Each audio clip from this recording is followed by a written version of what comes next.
A'udzubillahi minasyaitonirrajim. Bismillahirrahmanirrahim. Assalamualaikum ihwani fillah rahimakumullah. Alhamdulillah, segala puji bagi Allah Azza wa Jalla, Tuhan semesta alam yang dengan karunia serta izinnya kita dapat berjumpa kembali dalam satu lagi video kisah mu'alaf.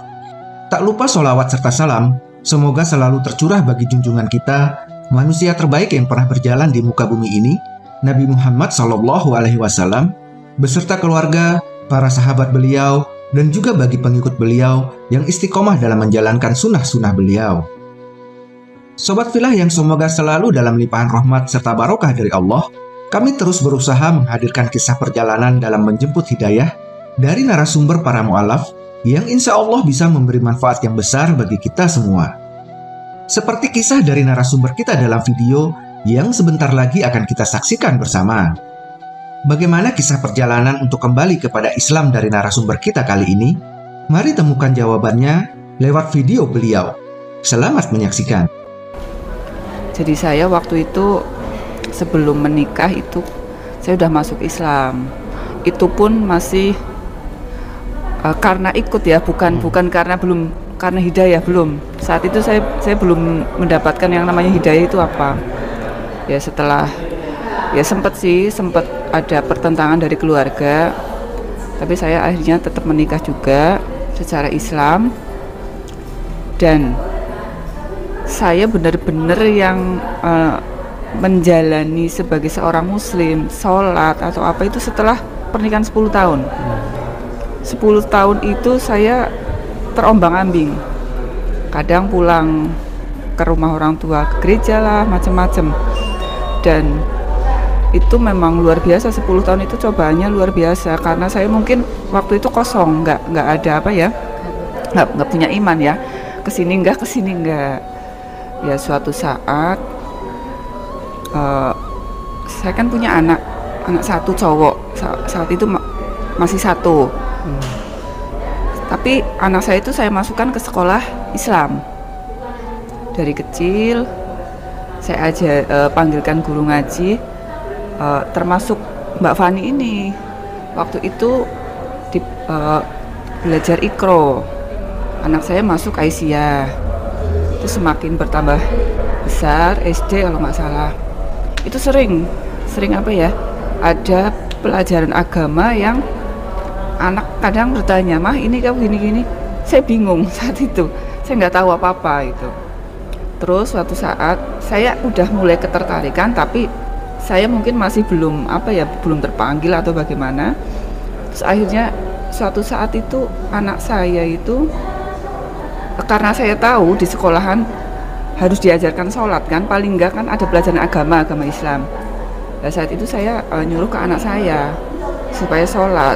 Dia dengan entengnya dia ngomong, "Mama aja, papa nggak pernah sholat." Walaupun suami saya muslim, tapi memang saat itu suami saya belum mungkin dulu sholat, tapi menikah sama saya belum pernah lihat suami saya sholat.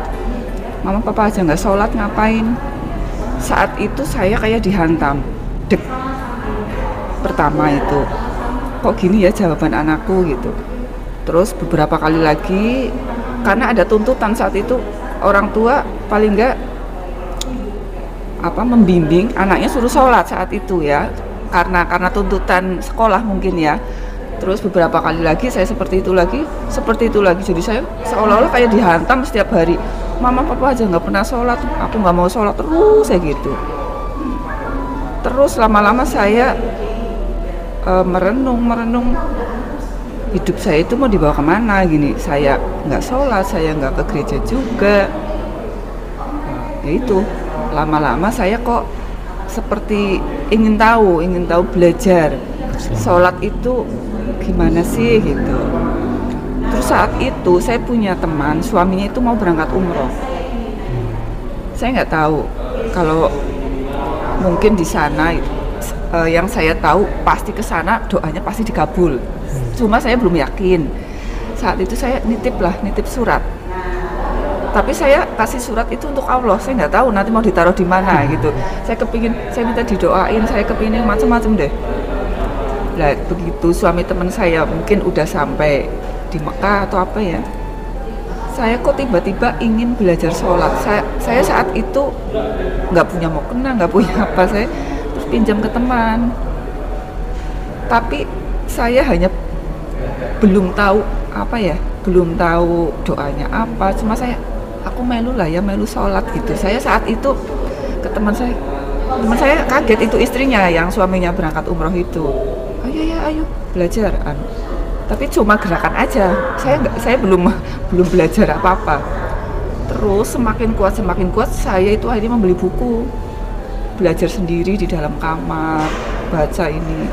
Suatu saat suami saya masuk ke dalam rumah, kaget, tahu mungkin saya sholat. Semenjak itu suami saya akhirnya dia mencari ke yang lebih berilmu ya, mungkin dia kepengen ngimamin, cara ngimaminnya itu bagaimana. Akhirnya itu alhamdulillah suami saya jadi akhirnya ikutan sholat. Ya itu Pak, perjalanan itu hampir rumah tangga saya memang hampir lepas saat itu, karena memang pondasinya nggak ada. Kita sering ya kadang berantem ini dan itu karena nggak ada akidah yang kuat dalam rumah tangga saya. Tapi alhamdulillah di saat mungkin saya di tengah-tengah padang yang gersang, Allah itu memberikan rahmat. Mungkin lewat anak saya juga, itu sering saya dihantam dengan jawaban anak saya itu yang polos, dengan mungkin kok mama bisanya cuma ngomong tapi nggak ada tindakan apa-apa. Waktu itu umur berapa anaknya? Mungkin kelas 1 masih kecil ya? 1, 2 gitu. Iya. Kan cowok ya? Iya, cowok gitu. Itu sering seperti itu. Ya itu sedikit-sedikit yang bisa saya itu sampai mungkin Allah itu memberikan hidayah, terus saya akhirnya mencari tahu, terus saya kepingin bertemu orang-orang yang baik yang bisa menuntun saya. Alhamdulillah saya ketemu Mbak Fani, terus ketemu siapa, akhirnya ternyata Islam itu nggak cuma sholat ya. Sudah belajar gini, saya belajar pakai hijab. Saya penasaran dengan Al-Quran, tapi saya saat itu impossible. Saya nggak mungkin bisa. Tapi ternyata Allah itu berkehendak lain. Alhamdulillah saya sudah bisa baca Quran. Sudah dengan belajar di rumah Quran lah, mencari guru dengan metode ini. Alhamdulillah sampai sekarang, alhamdulillah saya sudah ya dikatakan bisa ya. Alhamdulillah bisa lah ya Mbak. Alhamdulillah. Ya, alhamdulillah itu. Kemudian untuk orang tua gimana itu? Waktu masuk Islam pertama kalinya? Saat itu ya memang keberatan, tapi orang tua saya bijak. Kok wis gede tua, wis pilihanmu seperti itu, ya udah dijalani. Ya udah, orang tua saya alhamdulillah nggak, sampai sekarang pun orang tua masih non muslim, adik saya masih non muslim juga. Nah, kalau saya dulu itu di Katolik kan karena ya mungkin karena turunan ya, karena orang tua ya. Dan saat itu saya nggak mendalami sebagaimana di Katolik kan yang terkenal kan liturgi. Jadi tidak mempelajari Injil itu sebagaimana itu, enggak. Kita hanya setiap hari nanti ini udah ada urutannya gini-gini. Jadi saya sendiri itu ya hanya sebagai anak misdinar, anak ini jadi nggak terlalu apa ya, di Katolik itu nggak terlalu fokus ini pengupasan Injil itu enggak. Jadi dan perbedaan yang saya alami itu, saya cuma dulu pernah heran, saya suruh ngaku dosa sama Romo, cuma aneh aja gitu loh. Kok dosa saya dikasih tahu orang ke orang sampai sebegitunya. Cuma yang namanya ya melulah pengakuan dosa itu saya cuma sekali aja dalam seumur hidup itu, karena penasaran gitu. Katanya kalau udah ngaku dosa udah bersih kan gitu, ya diampuni gitu. Ya cuma itu, tapi saya nggak ada kemantapan. Masya Allah, ya setelah saya apa yang baru saja kita saksikan tadi sungguh merupakan sebuah kisah perjalanan untuk kembali kepada Islam yang sangat luar biasa, serta tentunya bisa memberi inspirasi atau menumbuhkan semangat bagi kita untuk terus meningkatkan kualitas iman serta takwa kepada Allah Subhanahu wa Ta'ala.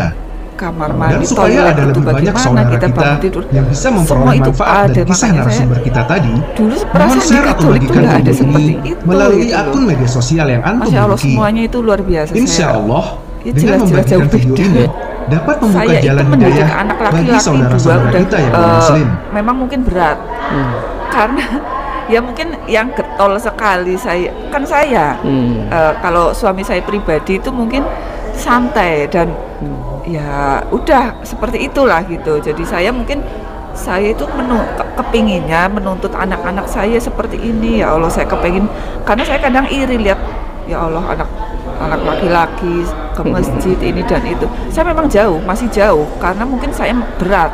Iya. Ya nggak tahu itu, saya cuma ya Allah mudah-mudahan. Saya cuma berharap sama Allah, udah itu aja sih. Ya ujian memang nggak ada berhentinya. Saya itu ujian dikasih sakit luar biasa sampai operasi beberapa kali, tapi saya nggak namanya apa gara-gara nyong mlebu Islam enggak, saya nggak kepikiran sampai segitu. Demikianlah perjumpaan kita kali ini.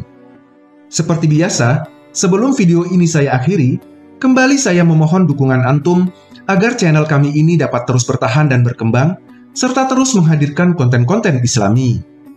Antum cukup klik ikon jempol yang ada di layar, lalu subscribe, aktifkan notifikasi dengan klik ikon lonceng, dan tuliskan komentar mengenai video yang baru saja antum simak. Jazakumullah khairan kasiran atas dukungan antum. Insya Allah kita berjumpa kembali pada video berikutnya. Saya pamit undur diri. Wabillahi taufik wal hidayah. Wassalamualaikum warahmatullahi wabarakatuh.